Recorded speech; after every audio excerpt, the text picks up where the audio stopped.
That man said, I don't cheat. Oh my.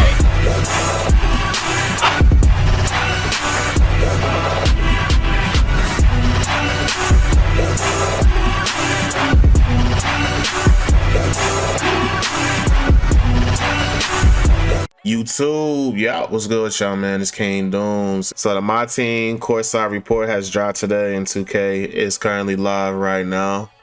Your boy's speechless, man. Your boy is like, so I played 2K16 a lot, so it's kind of nostalgic feeling that's triggering seeing RIVET court return, the rooftop. This is the championship court from winning the rap championship. They hear us, man. Like, there be so many people talking about how they want this back from this 2K, that back. I know a lot of people go deeper into like the gameplay, like certain moves, but I mean, with pro play, it's just certain things 2K is moving on from. So it makes me wonder if any of the other parks are going to return. Old Town, 2K15, RIVET, the Carrier, Sunset, like, man, just, and it's a lot that they can like rotate the maps with, decide to whatever they make permanent. It'll be interesting to see. We'll find out with the city trailer, but this is very special to watch right now, to see. Just I didn't think they'll ever do it, but they listen. They did. They definitely listen. Auction House returns. That was another huge deal breaker. And how I play my team, I usually wait or play later in the year.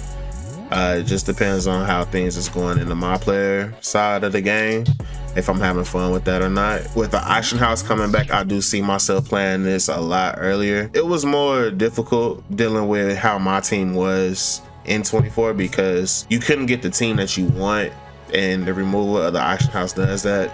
The Auction House returns in 2K25 MyTeam, where you can auction off or acquire cards using MyTeam points. That makes its return to enhance your collection. The Auction House menu has been consolidated into a one-stop shop for searching, buying, and selling. No more exiting back to the MyTeam menus to retrieve your complete auctions or check on your bids. 2K realizes it wasn't a good decision to remove the Auction House, and they came back, made it better. It seems like a lot of things that we needed to be accessible to move around in MyTeam is back, and you can do it all in the Auction House, and it's just nothing but W's that I'm hearing as far as like what they're adding to it. So yeah, I see myself playing MyTeam maybe a little bit earlier. We'll see. This is exciting to read, I'm not gonna lie. So man, the return of Auction House has a zero tolerance policy on activity detrimental to the health of the mode. All transactions will go through a verification process to make sure the Auction House stays fun and fair for everyone in the community. The love for the MyTeam Auction House clear, and we are excited for its return. So that was a big issue in past 2Ks. Triple Threat Park. So of course the 2K16 RIVET City rooftop court, it's looking like it's going to be the central of Triple Threat now. Triple Threat was the mode, of course we all know, like co-op, just Triple Threat, like we already know about Triple Threat. So now it's merged into Park. Interesting, and definitely a new direction, new everything. I never saw MyTeam merging itself with the Park. It literally has gotten their spots when you're looking at the court. Like I said in the beginning of the video, it's just good to see RIVET again. So diving deeper into Triple Threat Park. Show off your MyTeam rep progress, your ranking from the last King of the Court event. Your current showdown tier as well, which is its own separate mode. That is the new Unlimited, as well as your first choice player card on your customized player panel as you walk around Triple Threat Park as your My Player. Once you approach a court's open guy next, your My Player will walk onto the court and present your MyTeam cards. So this is Yu-Gi-Oh! This is literally Yu-Gi-Oh! This is crazy. Which then reveal NBA players you will be controlling. Express your style with your My Player across both My Career and MyTeam, as apparel and customizations earned through season rewards now benefit Triple Threat Park as well. There's also a pop-up shop within Triple Threat Park where you can upgrade your swag and pick up new MyTeam cards from the pack market. So you don't even have to back out for real unless you want to go back to the Auction House. Like if you want to go back and claim some, yeah. 2K doing it. They're doing it. Showcase spot. This is also included in Triple Threat Park. If you step onto the showcase spot, you will open packs on a massive billboard for everyone to see. If you obtain a high-powered player card, that player will make a grand entrance complete with fireworks display. So if you see a crazy animation while you on the court while playing, somebody just could pull something crazy, you'll probably see it in game. which adds another dynamic because it'd be like, nah, he just pulled that. Like, yeah, like a crazy card or something like that. And then you in the middle of the game. So it adds another dynamic to the gameplay. Breakout is a new mode that houses the revamped single player experience. It's the NBA 2K25 MyTeam. After selecting the starting difficulty, you will begin in the middle of Breakout City. Now, I wanted picking the highest, like Hollywood say Hall of Fame. Does that increase your rewards or MT points, payouts, multipliers? Like, that's what I'm wondering. Surrounded by various arenas representing game modes, areas, and opponents that you choose to compete against. Your goal is to break out of the game board and earn your reward. Choose your direction of movement completed. And quick triple threat 3v3, clutch time. So it's all the offline modes pretty much. Or short and 13 card full lineup. Before starting the game, you can preview the game types opponents. Yeah, it's literally just it's the offline. It's all the single player modes offline, just merging into one. Looking at the image. So based off the yellow spaces outside, because this is 5x5, so that's 15, right? Because so I wonder if in the middle, like, does that mean that you completed the game where it says the MT logo, and then you can go around and that's where you go. Yeah, it got to, because it shows like the modes: triple threat, clutch time, full lineup, and you just go around picking it. So looking at the top right, prize points, is that for completing? No, okay, I think I get it. The prize point. So if you complete 5 spaces, you get this reward. You get the one that says 5. 10, you get that one, and then like the prize look like it gets bigger and bigger and bigger. And if you complete the whole board, you pretty much can just pick your prize. So you can stack the 15 prize point reward by picking it on the yellow spots too after completing all 15.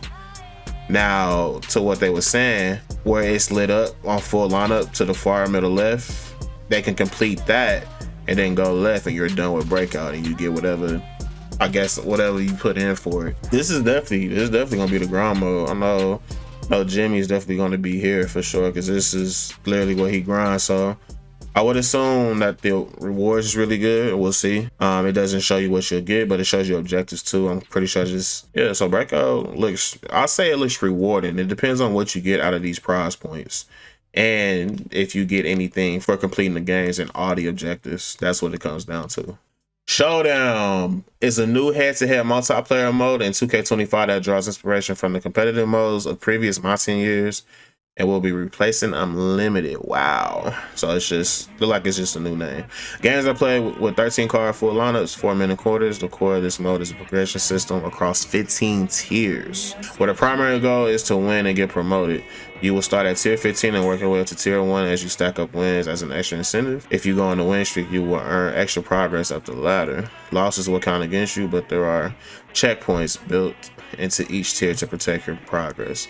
Once you are promoted to a higher tier, you cannot drop down a tier during a season. Every Friday at 8 AM Pacific time, if you've gotten a few wins in the last week, you will be able to choose a reward group based on the tier that you are currently in.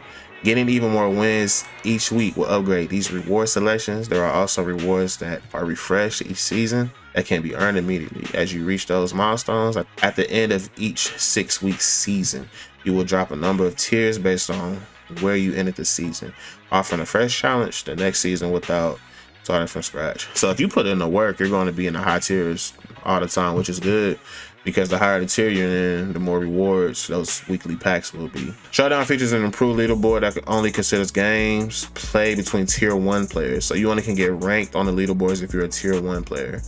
I like that. This one is sure the leaderboard accurately represents the best players in Showdown. Tiers also come into play for matchmaking, which will prioritize matching you up with opponents at a similar tier as you. That's crazy, because we would love for that in Pro-Am. After you get a target amount of Showdown wins each week, you will qualify for our new competitive mode, King of the Court, and it segues right into that. It's an exclusive event every Saturday from 10 AM to 2 PM Pacific. Starting on September 14th, to qualify, you must meet certain qualification thresholds in either the new Showdown or Triple Threat Park modes during the proceeding, or earn automatic qualification by raising up the MyTeam rep tier. After each King of the Court game, you will earn a game score based on your performance. If you lose 3 games, your time in that Saturday's King of the Court will be over. Your final score each Saturday will be ranked amongst all competitors and groups representing the top 50%, 10%, and 1%. and the ultimate #1 king of the court. The group you finish in determines which tiers of rewards you receive. These rewards are some of the best available in my team and are refreshed weekly, including packs, my team exclusive indicator, and perfect release cards. And more, including 1 million VC for the king of the court. So if you get the top spot, you get 1 million VC. So based off the rep, clearly it's the leaderboard for it. That's seeing top 10 rep kind of rattles me because I'm hoping that's not the return for like the legend rep. And the city, I hope not in my player, but this looks pretty nice. So it's based off the my team tiers. You see gold, so I'm pretty sure you start off as bronze to silver, gold, emerald. Different. Well, I ain't gonna say different. Like rep has been in the game, but now it's more integrated. Yet another feature that came over from the city, that came over from my player, integrated into my team. There are 11 levels of My Team Red rewards representing the familiar My Team gem colors, bronze through dark matter. The My Team Red menu also features a leaderboard of the top 10 Red players, designated with invincible logos, with the #1 overall receiving the GOAT logo. These Red logos, regardless if you are in the top 10 or making progress at your own pace, will appear beside you throughout My Team. You'll earn rep by completing games and challenges, and there will be 2x rep events to give you a boost. You'll feel the progression. It's pretty much the city, my player. Each time you rep up, you will unlock new rewards, including access to the auction house, expand my auctions capacity to hold more cards. That's pretty dope. Returning rewards like the Fireball, My Team Coliseum, okay. Regularly released free packs in the pack market, and exclusive GOAT Jason Tatum player card by reaching the Dark Matter tier. So that pretty much confirms that gold cards is coming back. You can even earn automatic access to weekend King of the Court events without needing to qualify each week.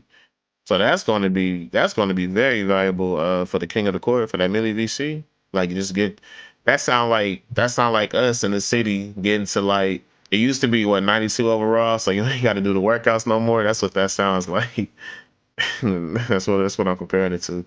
At the end of July, those who are ranked in the My Team Rep Top 10 as invincible or GOAT level players will receive the ultimate rewards related to NBA 2K26's My Team mode. That's something that's huge to me, like the lineups management and coaching. I just wanted to be able to say, like my freelance offense. I hated that I had to go back in game after each game to keep saving it.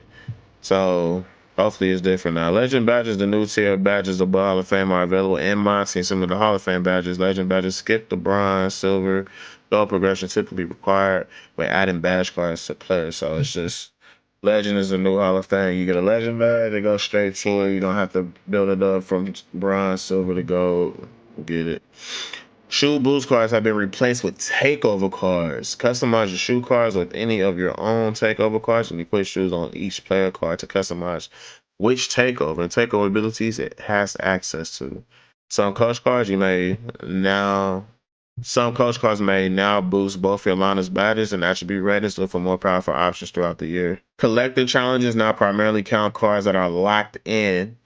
New NBA 2K25, you can choose to lock in player cards individually, including ones that do not have a collection complete reward like season rewards to boost your collector count higher. So you manually have to go in and lock these cards in for it to count as cards collected. The exchange has received an overhaul, allowing for more flexibility when adding player cards, more categories to easily find the exchanges you are looking for, and a more visual menu to help identify the cards needed. When you unlock Ascension picks, you can now select multiple picks on the board and flip them all at the same time. That's definitely what I would do, because that was just time consuming, like one by one doing that. You can now, yeah. Most single card reward packs will now automatically open when they are rewarded, rather than filling up your unopened packs menu with dozens of packs each season. That's fire because oh my god, the 64 pack open for bronze badges. Just badges in general, bronze, silver, and gold was just oh my god, that was tedious. I'm like, bro, why can't we like if it's every badge in the game, I'm pretty sure the game can recognize what badges or what all you're about to get. So like you just open it and just you add each badge to the quantity of where they need to go. Man. For the packs that do go and open, a new fast open option will quickly open the most recent packs to your collection. Event cards may now include a description of what they are for, which is helpful in seeking collect events with collection rewards. Okay. So it just need to be a sub menu of what set this card goes in, pretty much. Like as soon as you unlock it from a pack or you buy it off the auction house if you need it for a set, yeah, it just literally needs to be a sub menu. So my team is definitely looking like a much needed upgrade W. I'm wondering how the my team community is going to respond with the integration of Park, because it's not like the main menu, but when you load up triple threat, you're literally going to see my players running around with holographic cards above their head. Hey, yo, I got next. But this isn't my team, and it's going to switch to NBA players on the court. It's just gonna be interesting to see people's reactions to that. So I can't wait to see that, man. So, but that's pretty much it for the video. My team, like I said, my team is looking like a much upgraded W. Auction House is back. It's awesome to see again the RIVET City Rooftop Championship court from 2K16 make its return. It gives me hope that other courts are returning. We do have the city trailer left, so hey, one can be hopeful. I would be excited to see that. I know that would get me back on the park more, playing it more, making more builds specifically for the park. Just seeing an environment that I always saw myself in back when I had more time. So taking a trip down memory lane, it's a good feeling. Like it's another escape from reality. That's how I look at it. So Doom, subscribe if you're new, drop a like to support the channel. I'm out, y'all. Peace.